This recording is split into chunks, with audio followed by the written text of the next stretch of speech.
Welcome to the deep dive. Mm-hmm. We have pulled a truly massive stack of source material for you today, and our mission is pretty ambitious. It really is. We are going to span the entire economic and social spectrum of criminal enterprise in the modern world. Yeah. We're talking about massive, multi-billion-dollar fraud schemes that require, unprecedented international cooperation. We've got one case that needed 6 countries just to bring down one corrupt minister. Right. And on the other side of that coin, we're going to zoom right in on the specific ruthless and highly localized structure of one of the most notorious street gangs to ever rise out of the Bronx, a gang whose impact is still being felt decades later. And that contrast is just so essential because, on the surface, these two universes, you have the white-collar financial trickery over here and then violent organized crime over there, they seem to inhabit completely different moral and operational spheres. Completely different worlds. But what our sources reveal is this profound shared DNA. Both are incredibly sophisticated systems built on structure, on deceit, and on the rigorous, often brutal pursuit of profit. Mm-hmm. So we're connecting the dots between those, just staggering $14 billion healthcare fraud takedowns and the sort of quasi-military discipline of a gang leader who's ruling an empire from a jail cell. And crucially, this deep dive is powered by Solutions. We are digging into some groundbreaking academic work that is fundamentally transforming how we fight that first kind of crime. The corporate kind. The corporate kind, exactly. By using deep data science and machine learning to predict exactly when a company might be, cooking the books, long before it ever turns into an Enron-level catastrophe. This is the shift from just reacting to actually predicting.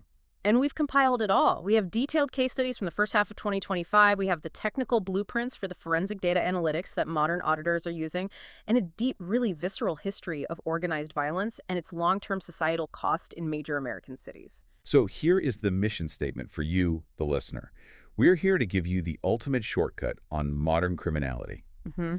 You're going to walk away from this understanding the biggest global cases of today, learning the new algorithmic indicators that auditors are tracking to stay ahead of the curve, and examining a notorious organized crime group whose operational structure provides this grim parallel to corporate organization. And then finally, how the media shapes our understanding of all these dark stories. Okay, let's unpack this. Yeah. When we talk about modern crime, the sheer scale, the volume, and the global complexity of the financial fraud that was reviewed in just the first half of 2025 it's honestly staggering. It is. Our sources really underscore that these fraudsters aren't just exploiting financial weaknesses anymore. They are weaponizing new technology, and they're exploiting the vulnerability that exists when you cross international borders. And that makes global cooperation absolutely essential. It's really the defining characteristic of modern white-collar crime. It is. And a perfect, if pretty depressing example is the case of Manuel Chang.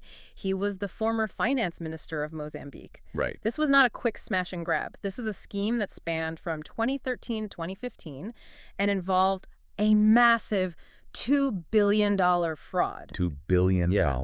And this wasn't done with, fake emails or anything simple. This was disguised as a massive, legitimate-sounding infrastructure project. Exactly. It was initially packaged as a legitimate maritime development project. Right. It involved things like tuna fishing and coastal surveillance. It sounded like nation building, but it was just pure deceit. So how much did he personally pocket from that? Chang's personal gain was tracked meticulously, and it shows he pocketed $7 million in direct bribes and then illicitly diverted over $200 million in loan proceeds. Wow. And that money was supposed to benefit the people of Mozambique. It was meant for development, for security, and it was just stolen. And the chase to get him required a huge global footprint. The investigation into just this one minister and his co-conspirators required law enforcement collaboration from 6 different countries. 6 countries. South Africa, the United States, the UK, Switzerland, Spain, and Portugal. It was a monumental effort just to follow the money, which was being shuffled all through these different international banking systems. So what was the final outcome? Ultimately, Chang was sentenced to 102 months. That's over 8 years in a U.S. court. And the Justice Department, they really called out his brazen misconduct for betraying the people he was supposed to serve and for defrauding investors, including many Americans. So it's a signal. It's a clear signal that the U.S. is willing to use its global jurisdiction to pursue high-level corruption. That international reach, it's mirrored perfectly in the modern digital landscape, right? Yeah. Specifically with the rise of these massive cryptocurrency fraud networks. hmm These cases can hit hundreds of thousands of victims worldwide all at the same time. And we have two major examples here that really demonstrate the breadth of crypto crime, which often combines these old school techniques with very new technology. Okay. First, you've got the Hashflare Ponzi scheme. This was run by two Estonian nationals, Sergei Potapenko and Ivan Turagin. Right. They managed to defraud hundreds of thousands of customers out of more than $577 million over 4 years. 577 million. And it all relied on one critical factor, didn't it? The public's excitement and, let's be honest, often their misunderstanding of how crypto mining actually works. That is the key vulnerability. They were running a classic massive Ponzi scheme. They claimed to be selling something called cloud mining contracts. So the promise that their computers would mine Bitcoin for you. Precisely. The promise was that their computing infrastructure would do the heavy lifting. But rather than actually operating the necessary equipment, they just created fake data to populate the customer dashboards. So there was a complete illusion. A customer would log in, they'd see their supposed earnings going up, and then they'd invest more. Exactly. New investor funds were simply being recycled to pay out the fake returns of the earlier participants. It just maintained this illusion of a legitimate, wildly successful operation. And all the while, the founders were. They were funding an extremely lavish lifestyle. We're talking luxury cars, real estate all over the world. Both men pleading guilty, they face up to 20 years in prison, and they've agreed to forfeit over $400 million in assets. It's a painful lesson that, a verifiable infrastructure matters a lot more than a glossy website. It certainly is. And then you have the Europol takedown, which deals with one of the most sophisticated and just, emotionally manipulative, modern digital scams. Pig butchering. Pig butchering. Mhm. Tell us exactly how this works, because the cynicism here is just, it's off the charts. The term is horrific, but it's apt. Pig butchering scams typically involve fraudsters spending weeks, sometimes months, building a deep personal relationship with the victim, the pig, usually through dating apps or social media. Establishing trust. Establishing immense trust, sometimes even romantic intimacy. And once that trust is established, the scammer introduces the victim to a seemingly high-return crypto investment platform. They convince them to deposit small amounts first, which, of course, yield incredible returns. And that's the hook. The victim sees the profit, they gain confidence, and then they deposit their life savings. Exactly. The scammer encourages them to deposit larger and larger amounts until the victim is completely financially committed. Then, when the victim tries to withdraw the funds, the platform locks the account. Citing huge fees or taxes. Right. The pig has been fattened and then butchered. This Europol operation dismantled a network that targeted over 5,000 victims worldwide, stealing approximately 460 million euros, which is about 540 million US dollars. And what's fascinating here is that even when the scam is using crypto, the cleanup, the money laundering, it still relies on traditional banking networks. The sophistication wasn't just in the psychological scam, it was in the financial logistics of evasion. The illicit proceeds, the crypto funds, they were routed through all these different crypto gateways, then converted into fiat currency, and then moved through a banking network that was set up specifically for this purpose in Hong Kong. Just to obscure the paper trail. It's a layered approach that obscures the paper trail, and it really highlights that while the front end of crime is now digital, the back end of money laundering still requires those traditional financial structures. Okay, let's pivot now from these international fraud networks to something that relies on a much older form of leverage. Yeah. Celebrity wire fraud. Mm-hmm.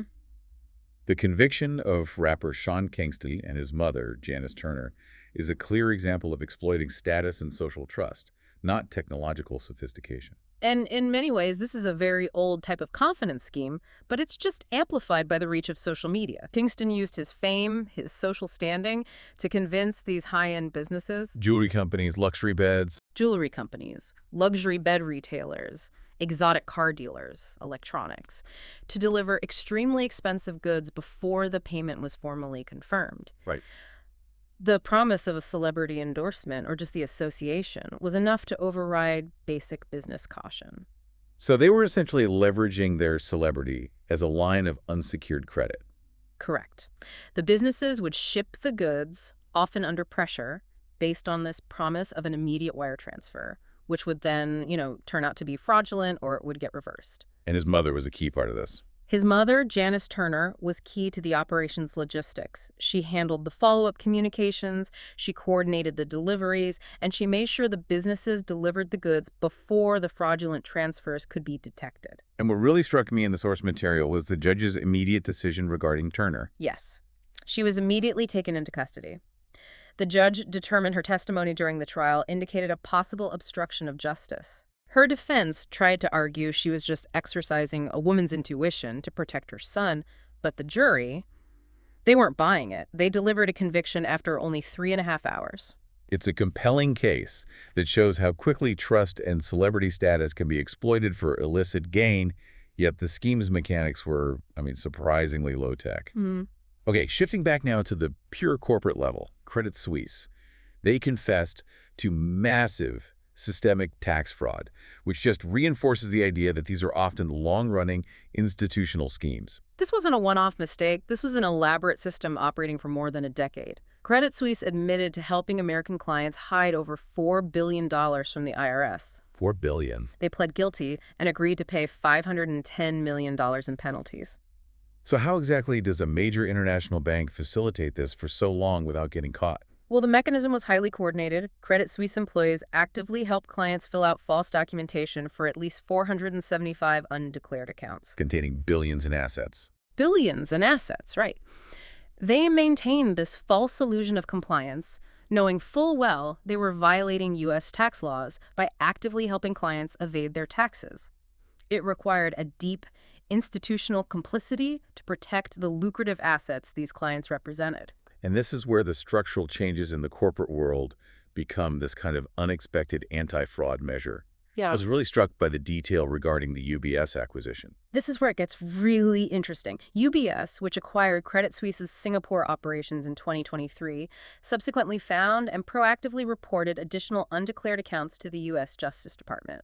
During the merger. During the merger integration process, exactly. The internal auditing required for the acquisition accidentally unearthed these deeper, previously hidden layers of systemic fraud, which UBS then used as leverage to cooperate with the ongoing investigations. So corporate reshuffling can act like a massive internal audit that reveals old secrets. It often does. But the single largest case by dollar amount, and just the sheer number of individuals charged, focuses on the most vulnerable sector, healthcare. This was reported as the largest coordinated takedown of healthcare fraud schemes in Justice Department history. The numbers here are just staggering and truly shocking. Federal prosecutors charged more than 300 individuals in schemes totaling $14.6 billion in false claims. $14.6 billion. And to put that in perspective for you, that's more than twice the previous record for the DOJ's annual healthcare fraud crackdown. So why is the healthcare system so susceptible to fraud on this scale? What is the structural vulnerability that's being exploited? Well, the vulnerability stems from the decentralized, high-volume nature of healthcare billing, particularly within federal programs like Medicare and Medicaid, which are designed to help vulnerable Americans. The sheer volume of claims and the complexity of the billing codes make it nearly impossible for centralized oversight to scrutinize every single transaction instantly. Fraudsters exploit the assumption of good faith and, the necessary speed of processing these claims. And the money involved is just phenomenal. The largest alleged scheme involved $10 billion in fake urinary catheter claims alone. $10 billion for a product that was largely never needed or delivered. Exactly. Law enforcement seized over $245 million in assets, cash, luxury vehicles, crypto, but the reported actual losses to the government were still devastating, $2.9 billion. I was struck that this wasn't just small-time operators. This required serious inside knowledge. Absolutely. Around 100 licensed medical professionals were charged, including 25 doctors. This illustrates that massive financial crime is frequently an inside job. It requires the deep complicity of trusted, licensed professionals who understand the loopholes in the system. So the systemic failure is compounded by the ethical failure of those sworn to care for the public. That's right. So the synthesis of part one is that whether it's a politician hiding a $2 billion loan or a doctor submitting a $10 billion fake claim, crime today exploits complexity, speed, and trust on a global scale. We need better tools than just playing catch-up. And that incredible list of 2025 cases really underscores the problem. We are so often reacting after the damage is already done. Right. The economic and social cost of a post facto investigation is just astronomical. And this brings us to the shift toward proactive prediction powered by something called forensic data analytics, or FDA. The motivation for this shift is clear, but let's just establish the stakes for a moment. Why is accounting fraud considered the most harmful financial crime? It's because of its ripple effects. It doesn't just affect one client. It destroys entire companies and, market confidence. The catastrophic collapse of Enron, where the company falsely reported revenues to conceal debt. That's the perfect example. I mean, investors lost nearly $74 billion. $74 billion. And 4,500 employees lost their jobs, their pensions, their life savings, all without proper notice. And our sources suggest that disasters like Enron might have actually been avoidable if auditors had been looking for specific signals in public documents in the years leading up to it. Yes. The conventional wisdom at the time was that Enron's failure was this unpredictable, black swan event. But the underlying indicators were there. Accounting fraud, or book cooking, is defined as a calculated misrepresentation intended to mislead stakeholders. Usually, it's by artificially inflating earnings or systematically understating liabilities. And standard auditing procedures often fail. Why is that? They fail because managers are keenly aware of the limitations of those procedures. They know exactly which line items auditors traditionally ignore or only review sample sets of. They play the game. So if the traditional audit is insufficient because the managers know the rules of the game, how does forensic data analytics, or FDA, how does that change the battlefield? The key is shifting from a manual periodic examination to an automated continuous monitoring using machine learning, or ML. This allows regulators and auditors to spot these complex, hidden fraudulent patterns based on subtle deviations in financial ratios that no human could possibly track manually across thousands of companies. It's about understanding the what of the manipulation before we even look at the how of the ML detection. All right, so let's break down the four categories of financial ratios that the academic work identifies as being crucial indicators of potential fraud. Let's start with leverage. So leverage measures the firm's debt structure. We look at ratios like total liabilities to total assets TLTA or long-term debt to total assets LTDTA. So why does high debt signal fraud risk? Because high debt levels often come with strict debt covenants. These are rules the company has to follow to keep the loan. If managers can't meet these covenants naturally, they feel intense pressure to manipulate their financial statements to avoid a default. Effectively transferring risk from the company to the shareholders. Exactly. That makes perfect sense. Okay, next up, let's talk about profitability. Profitability measures the firm's ability to generate earnings. We're using metrics like net income to total assets, or NITA, and retained earnings to total assets, RETA.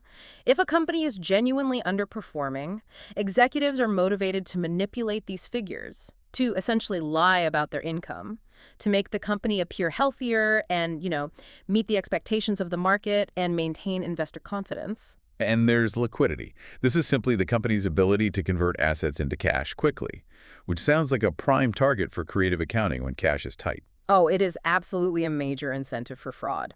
Liquidity ratios include metrics like working capital to total assets, or WCTA. When a company is struggling to meet its short-term obligations, the pressure is just immense. And the sources highlight one ratio in particular that managers commonly manipulate because of its subjective nature. Cash flow from operations to net income, or CFFO&I. Now, that's a key nugget of knowledge. How do managers cook the books, specifically with cash flow? Well, managers have a great deal of discretion when they're presenting cash flows.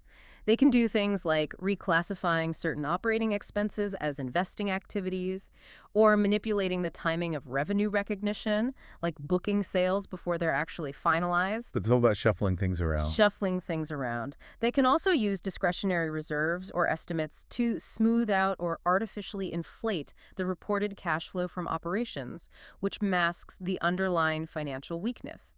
It's an easy target for deception because it relies on these complex accounting rules that are very difficult for outsiders to untangle. Okay, finally we have efficiency. This is about capacity. Yeah. How efficiently they produce results. Yes. Inefficiency drives up costs and it erodes profits. So managers facing this challenge will often manipulate the most subjective, high-volume accounts that reflect capacity. Which would be? Primarily inventory and accounts receivable, so ratios like inventory to total assets, IVTA, or accounts receivable to total sales, RVSA, they become key indicators here.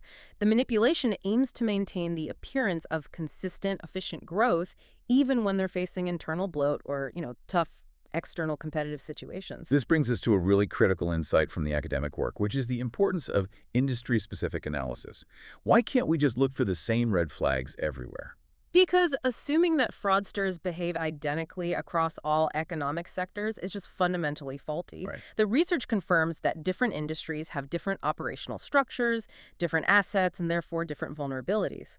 A fraudster in manufacturing, dealing with physical goods and complex supply chains, has very different tools and pressures than a fraudster in, say, finance, insurance, or real estate, who's dealing mostly in intangible assets and complex legal contracts. It makes sense. The data analysis shows significant statistical differences in which ratios get manipulated by industry. And this means auditors need a highly tailored algorithmic approach. Okay, let's get into these specific nuggets of knowledge that come from this industry-specific analysis. What are the key red flags that signal potential trouble in certain sectors? Well, the complexity varies widely. For manufacturing firms, they frequently modify items related to liabilities and current assets. So the models will flag manipulation of TLTA, total liabilities to total assets, and RETA, retained earnings, to total assets. Hmm. But in contrast, finance, insurance, and real estate firms, they tend to focus their manipulation on long-term liabilities and that tricky cash flow from operations ratio. CFFONI. CFONI, LTDPA, and also accounts payable relative to the cost of goods sold, or PYYCRGS. But the really granular actionable warnings come from sectors like mining and construction. This is where the machine learning model reveals these specific statistical thresholds. Correct. For mining and construction, the data suggests that fraud is highly likely when the inventory to total assets ratio, IVTA, is greater than 0.0118. So when inventory represents more than just 1.18% of the company's total assets. Exactly. That small deviation is a strong enough predictor to trigger alarm bells. Similarly, if accounts receivable to total sales, RVSA, is greater than 0.234, which indicates receivables represent over 23.4% of sales, that's a clear red flag that revenue is being recognized prematurely or even fictitiously. It's incredible that a deviation of less than 2 percentage points in one ratio can be such a reliable predictor of massive fraud. How about for transportation and communication firms? They have unique vulnerabilities involving inventory and payables. For transportation and communication companies, fraud alarms are often raised when inventory to total sales, or IVSA, is very low or equal to zero. Null inventories. Null inventories. If a massive communication company is reporting zero inventory, that might mean there's a misstatement of liabilities or assets. The other major red flag is when accounts payable to Kagas PyKagas is greater than 0.282. That indicates an irregular and unsustainable level of accounts payable relative to their operating costs. This level of detail really validates the necessity of the machine learning approach. Yeah. You just can't expect human auditors to track subtle deviations in 20 different financial ratios across 8 different sectors constantly and manually. Precisely. And this brings us to how the machine learning approach itself.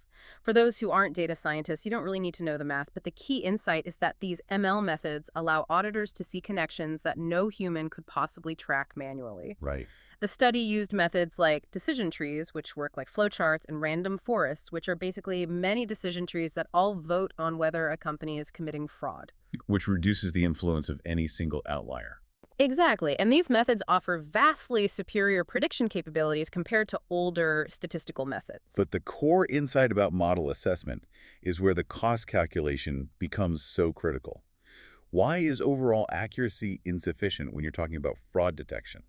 This is perhaps the most important takeaway for regulators. In fraud detection, the costs of misclassification are extremely uneven. You need specialized metrics because the cost of a false negative missing actual fraud is far, far higher than the cost of a false positive. Okay, let's put that into concrete terms. What is a false negative cost? Missing a fraud signal at a company the size of Enron costs $74 billion in shareholder losses, thousands of lost jobs, and systemic market damage. That's a false negative. Okay. A false positive, on the other hand, it merely wastes resources. It might cost one auditor a week of work investigating a legitimate company that accidentally triggered a flag. So the goal isn't just accuracy. The goal of FDA is therefore not maximum accuracy overall, but maximizing sensitivity, correctly identifying those rare, high-cost, fraudulent observations so you can efficiently target examinations and attenuate these catastrophic losses. And we know these models work, but their performance varies by sector. Right.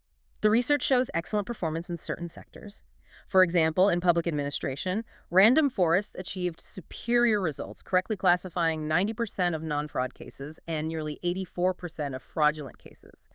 They specifically detected that a low IVSA inventory total sales represented a clear sign of manipulation. But what about the big industrial firms? For large industrial firms like manufacturing and services, prediction accuracy remains challenging, and the researchers attribute that to the sheer complexity and the resources available to obfuscate the records in these massive global corporations. So we've just spent time analyzing crime built on spreadsheets, hidden liabilities, and algorithmic detection.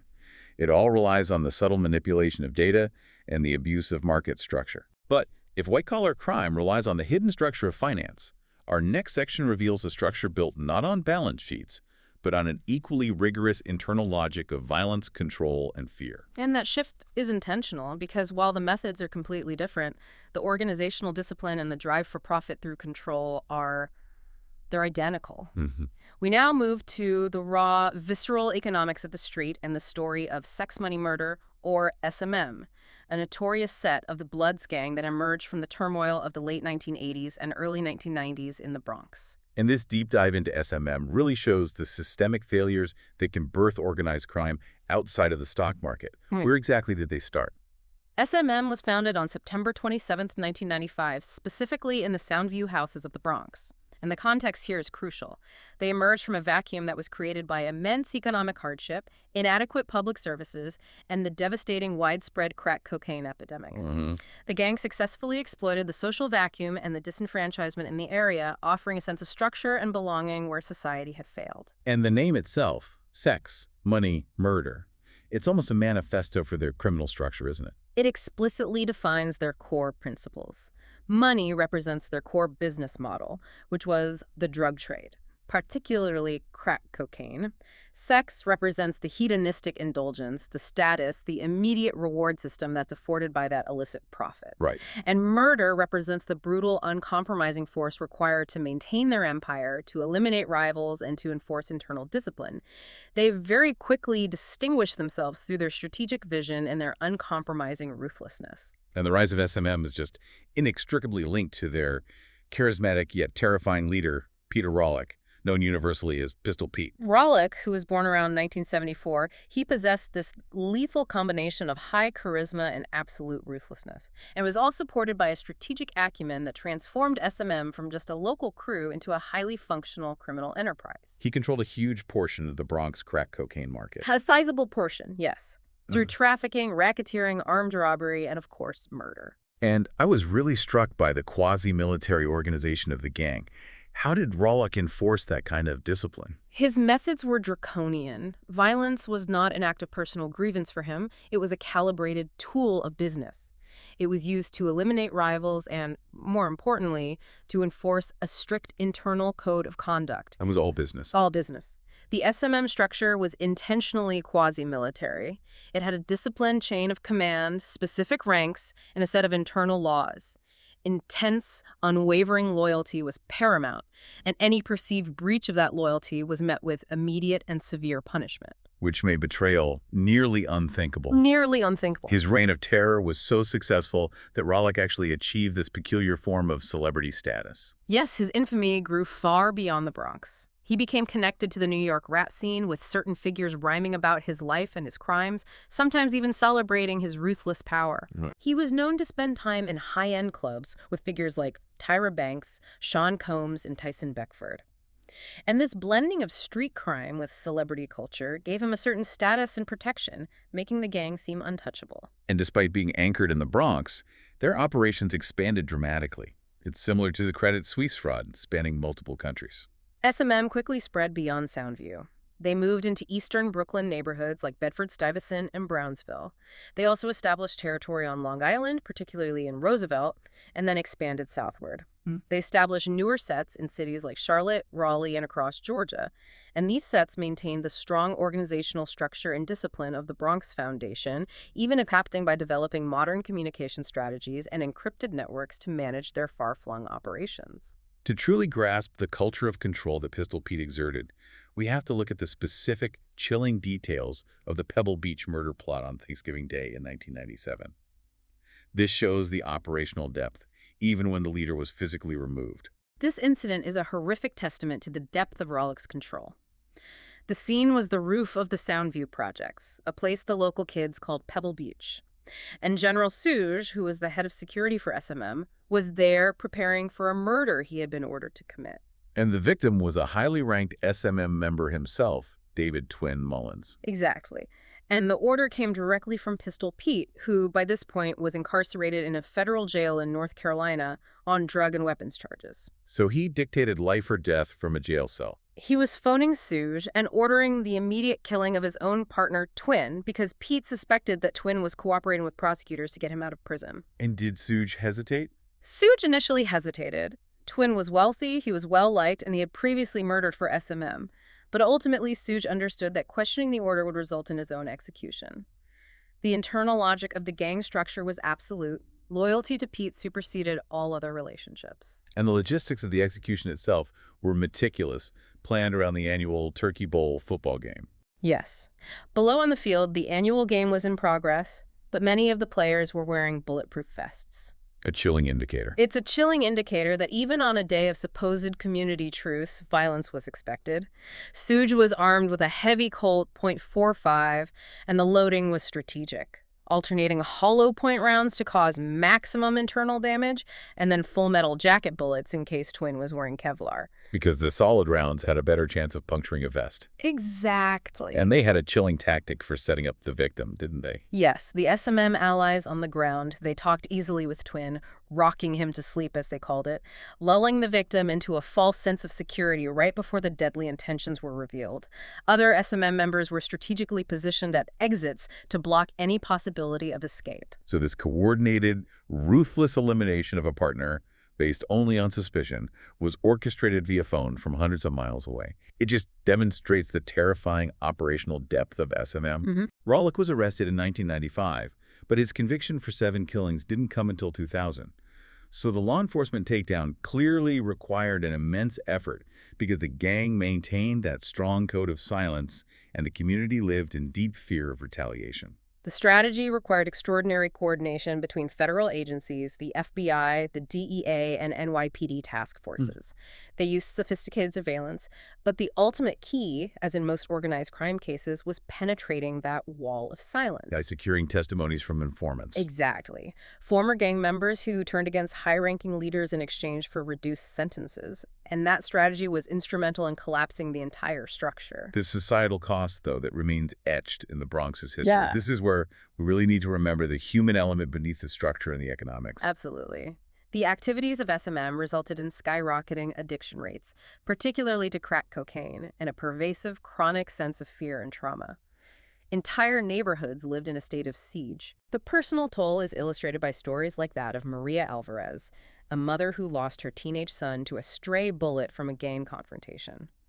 When we look at these organized crime structures, we have to acknowledge the raw, heart-wrenching impact on families and communities caught in the crossfire. That trauma doesn't just vanish when the leader is jailed. And yet, amidst all that pain, the narrative does include stories of redemption and resilience. It reinforces the idea that transformation is possible, though it requires systemic support alongside policing. The source material highlights the necessity of a holistic approach. You have to combine rigorous policing with social and economic development initiatives to fill the vacuum that SMM exploited in the first place. And we see examples of former members transforming their lives. We do. Tyrus Tank Emery, after serving his time, became a dedicated counselor, helping others navigate the path out of gang life. Another, Sean Sugar Williams, successfully rebuilt his life and became deeply involved in local youth programs, using his direct experience to deter young people from joining gangs. Providing a crucial, believable beacon of hope against the backdrop of systemic failure. Exactly.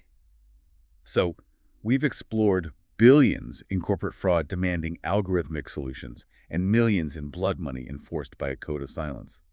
And the simple, unavoidable reality is that the public consumes both of these dark narratives voraciously. Mm. This brings us to the phenomenon of true crime as content, a massive billion-dollar industry. And crime stories have been content for centuries. I mean, historically, we can trace it back to 16th century Chinese court fiction and 19th century British murder pamphlets. Right. But the foundation of the modern, profitable genre, the narrative style that turns crime into literature, is credited to Truman Capote's In Cold Blood in 1965.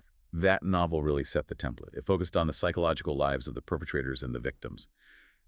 But the true explosion came with the digital medium, specifically podcasts, in the last decade. Podcasts experienced massive, just exponential growth starting in the mid-2010s. The investigative podcast Serial was the definitive breakthrough, not just in true crime, but in podcasting generally. It set listenership records. It absolutely did. It achieved 5 million downloads quicker than any previous podcast, and by 2018, it had over 340 million downloads.